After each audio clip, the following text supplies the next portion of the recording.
15 janvier 1987. Conversation avec Sujata. Mère, petite et légère. Sujata soupire. Hé, ma! Alors, je vous ai dit que j'ai été réveillée par un bruit, comme des choses qui dégringolaient sur le toit. Oui. Bon, c'était vers, disons, je ne sais plus, 4 heures, 4 heures et demie. J'ai dû fermer les yeux sans me rendre compte vraiment, et quand j'ai ouvert les yeux, c'était vers 6 heures du matin. Donc, entre-temps, je me suis trouvée, c'est là où j'ai pris conscience, il y a eu d'autres choses avant, je ne sais plus quoi, sur la véranda de l'entrée de l'ashram, vous savez, devant la salle de réception. Oui. Là, juste après les démarches en train de descendre, de sortir. Alors, de sortir. Mais j'étais avec Mère. Et Mère avait fait beaucoup de choses. Elle avait fini et elle sortait pour rentrer chez elle. Voilà, riant. C'est après que je me suis dit, tiens, elle sortait pour rentrer chez elle. Donc elle n'habitait plus là, riant. Elle était venue en visite pour faire quelque chose. Enfin, ça, c'était après. Mais dans mon rêve, Mère était là, et j'étais tout près d'elle. J'avais ma taille habituelle. Et tout d'un coup, je ne regardais pas trop, et j'étais près de Mère, et j'ai vu que ses pieds n'arrivaient pas à atteindre la marche suivante. Elle était trop petite. Tiens. Mais j'étais un peu étonnée parce que j'ai pensé qu'il y avait beaucoup de choses qu'elle avait faites, n'est-ce pas? Et elle était comme Mère, grande comme Mère. Mais là, tout d'un coup, je vois un pied, un peu maigre, je dois dire, qui n'arrivait pas à toucher la marche. Ça faisait comme ça, geste. Vous comprenez? Elle n'arrivait pas à atteindre la marche pour descendre. Alors, tu l'as emportée?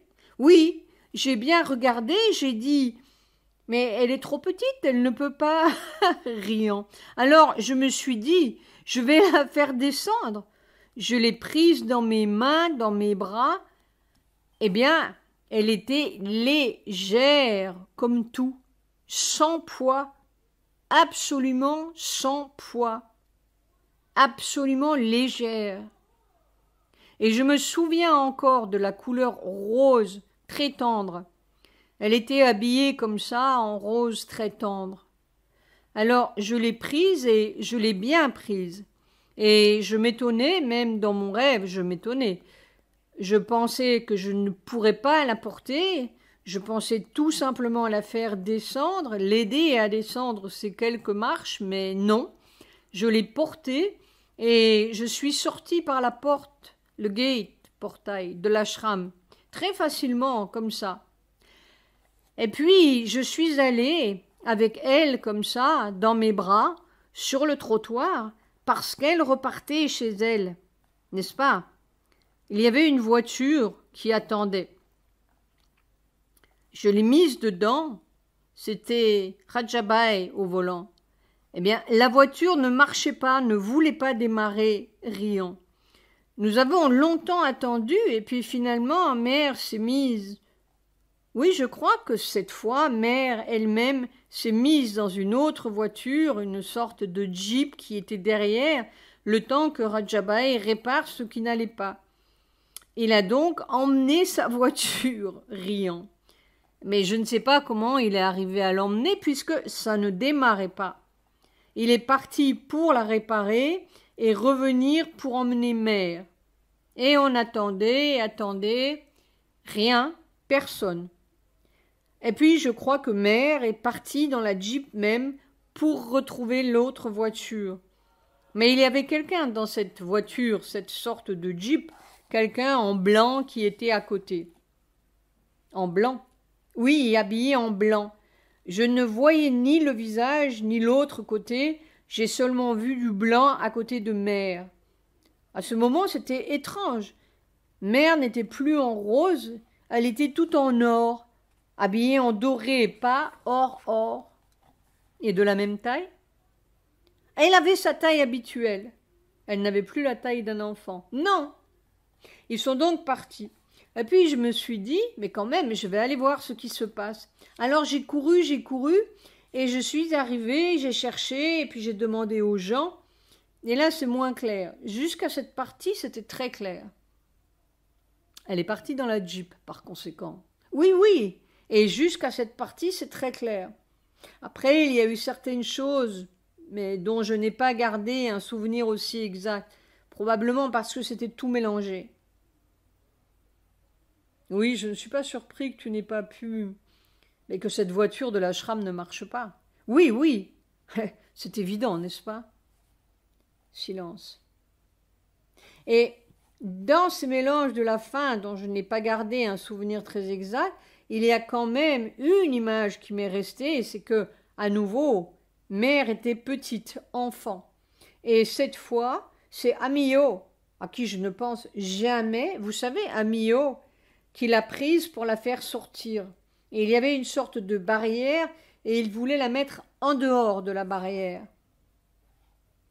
Il voulait mettre mère en dehors de la barrière. Non, il la portait.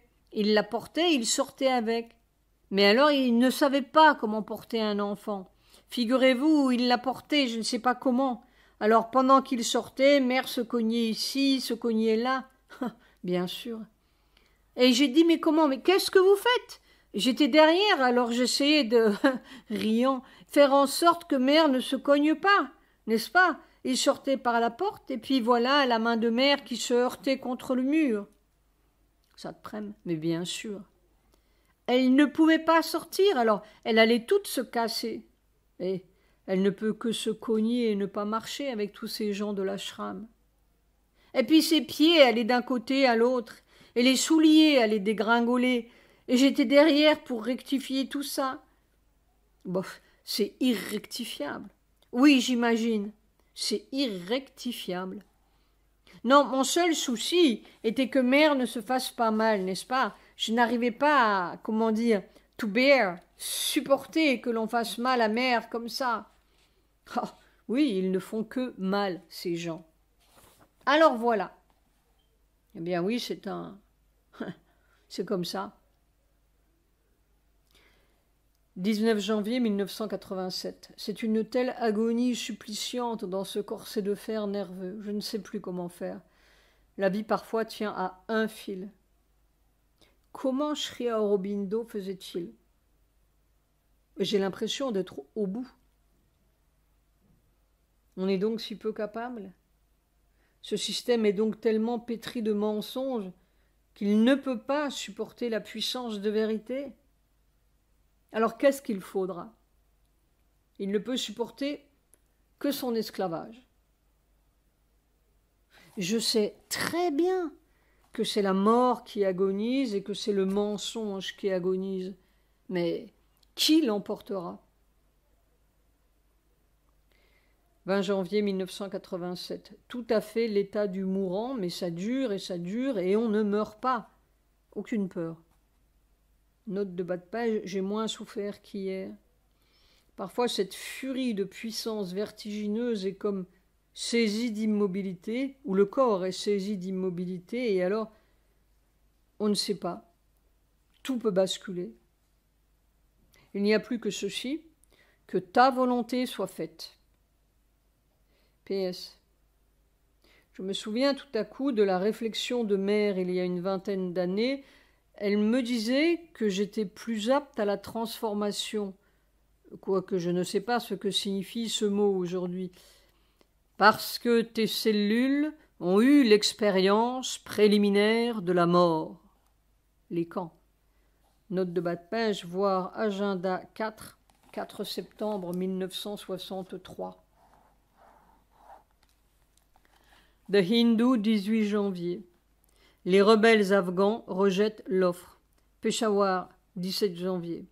Les chefs de 7 groupes de rebelles afghans basés au Pakistan ont rejeté aujourd'hui l'offre de cessez-le-feu et de réconciliation nationale proposée par le docteur Najibullah, le leader afghan, et ont décidé de continuer le combat jusqu'à ce que les forces soviétiques quittent l'Afghanistan et que le gouvernement soit renversé à Kaboul. Des milliers de réfugiés afghans ont écouté les discours incendiaires prononcés par les chefs rebelles financés par les États-Unis, souligné par Satprem. Une déclaration en 6 points a été adoptée lors du meeting public qui s'est tenu dans la banlieue de Peshawar. Les 4 groupes de rebelles représentant la ligne dure semblent l'avoir emporté sur les modérés favorables à un dialogue avec l'Union soviétique pour résoudre le problème afghan. Gouvernement provisoire. La déclaration parle d'établir, après l'expulsion des forces soviétiques et le renversement du régime de marionnettes, un gouvernement intérimaire qui superviserait les élections générales et établirait un gouvernement islamique en Afghanistan. Financé par les États-Unis, donc, en 87. The Hindu, 20 janvier. Pression de l'Occident. Cependant, une pression occidentale de plus en plus forte s'exerce sur les leaders pakistanais afin que le conflit afghan continue. On croit, en général, que l'énorme aide économique et militaire apportée par les États-Unis au Pakistan fournit à Washington un levier décisif sur Islamabad et que les Américains veulent continuer à combattre les Soviétiques jusqu'au dernier Afghan. Il s'agit là d'une stratégie pour clouer l'armée soviétique en Asie du Sud. On souligne qu'une nouvelle aide quinquennale de 4 000 millions de dollars destinée au régime Zia, incluant l'éventuel achat d'AWAC, attend actuellement l'approbation du Congrès. Beaucoup d'officiers supérieurs pakistanais ont fait fortune en se livrant au trafic de drogue en collaboration avec les chefs des camps de réfugiés afghans. Voilà qui pourrait être un facteur déterminant au moment où le général Zia hésite entre plusieurs choix. À noter également qu'une partie de l'establishment militaire pakistanais préférerait que le conflit afghan se prolonge aussi longtemps qu'il ne se traduit pas par une escalade qui déboucherait sur une guerre à part entière avec l'Afghanistan et l'Union soviétique. Appel à l'unité. Les guérilleros afghans ont été jusqu'ici trop divisés entre eux pour pouvoir être pris au sérieux par qui que ce soit. Mais, souligné par Satprem, les chefs des 7 plus importantes factions battent maintenant leur appel autour de l'unité et de leur détermination à s'emparer de Kaboul pour installer un gouvernement islamique fondamentaliste.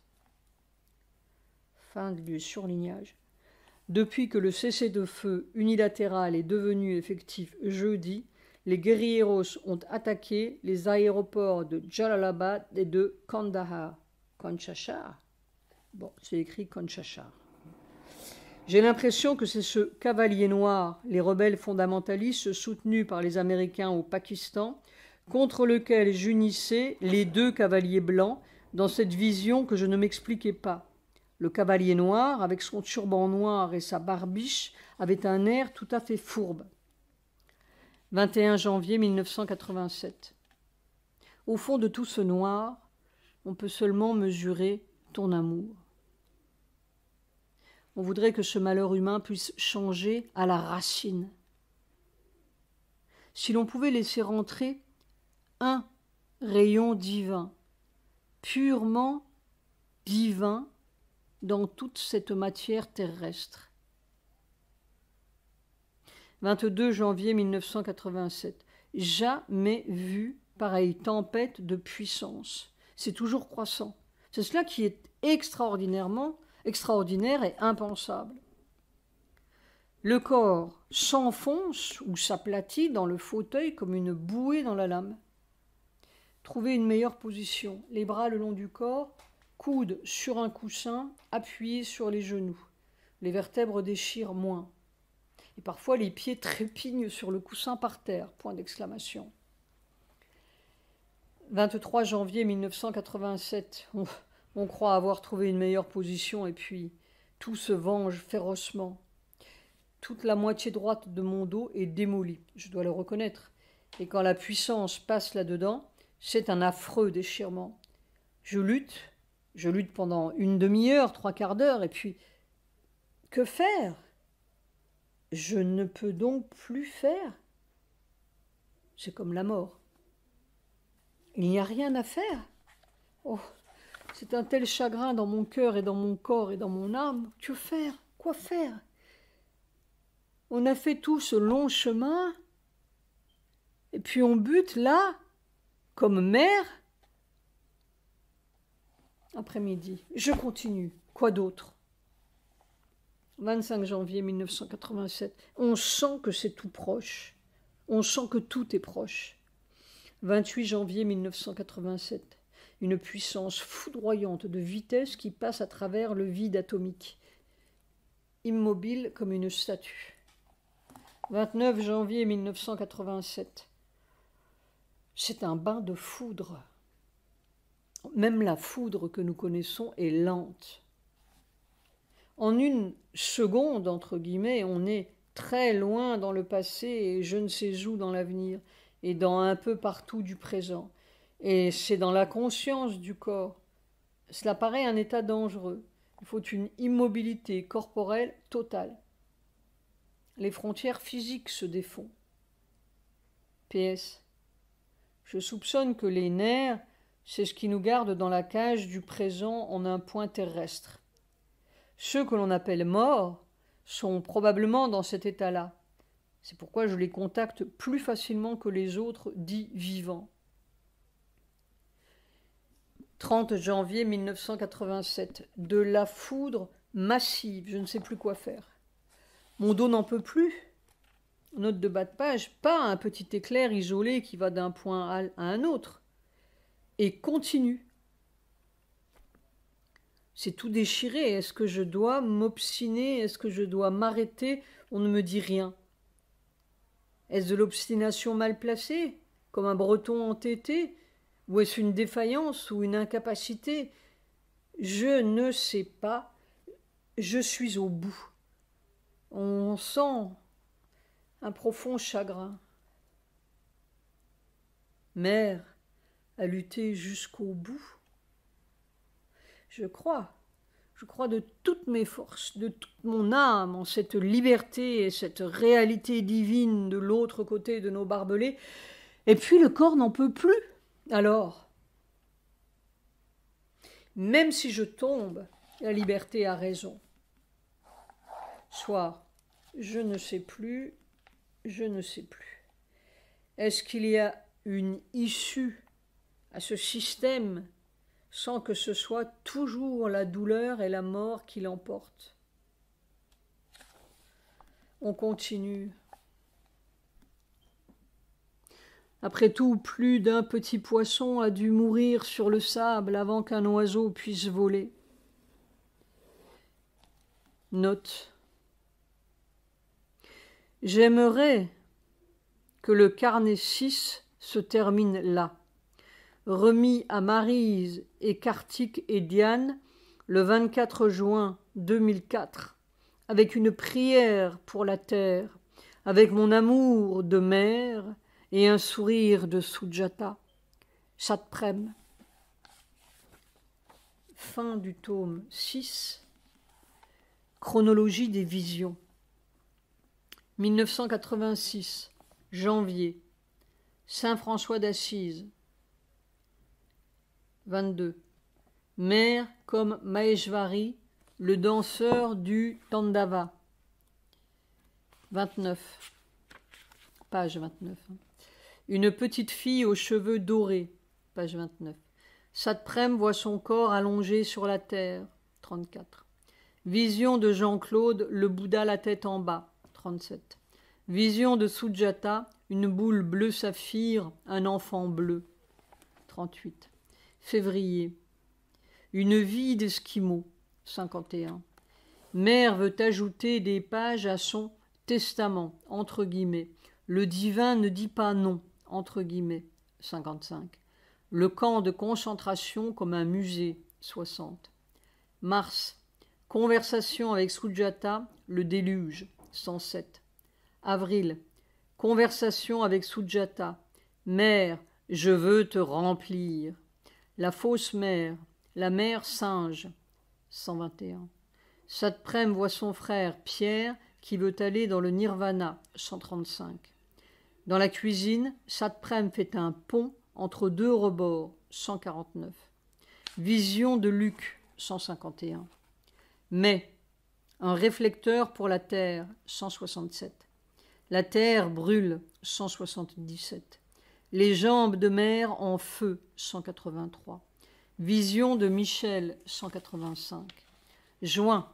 Rencontre avec André Morisset. 193.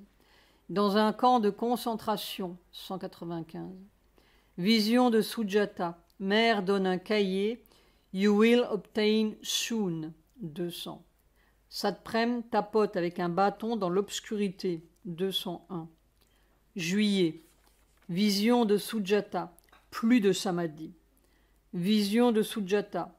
Satprem dit on ne sait pas à quel point la vie est polluée ici.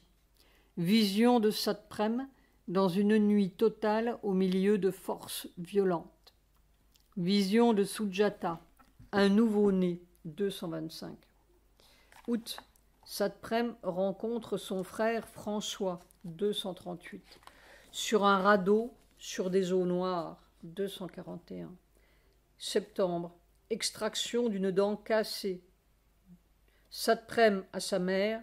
Si on fait un trou dans cette prison, ça change tout. 270. Conversation avec Sujata. Satprem avec JRD Tata. L'éléphant blanc dans le ventre de sa mère. Le rouleau compresseur. 273. Octobre. Dans un grand bâtiment, tout est esthétique mais sans âme. Le grand piano. 295. 2 cavaliers blancs, un cavalier noir. 299. Conversation avec Sujata. Sujata avec les robots. 313. Novembre. Conversation avec Sujata. Sujata a vu le samadhi cassé et mère lui a donné une écorce à garder. 340. Satprem va prendre le train avec un bébé sous le bras. 358. Conversation avec Sujata. Le lit de Satprem volé et l'émeute qui monte à l'assaut. 362. Conversation avec Sujata. Sujata songeuse. 372. Décembre. Conversation avec Sujata. Le serpent vert translucide, l'évolution nouvelle. E majuscule, N majuscule. 391. Conversation avec Sujata. Plus de samadhi. 404. Vision de Sujata. Une statuette, un enfant aux yeux tout bleus. 415. 1987, janvier. Conversation avec Sujata. Mère, petite et légère. 427. Fin du tome 6.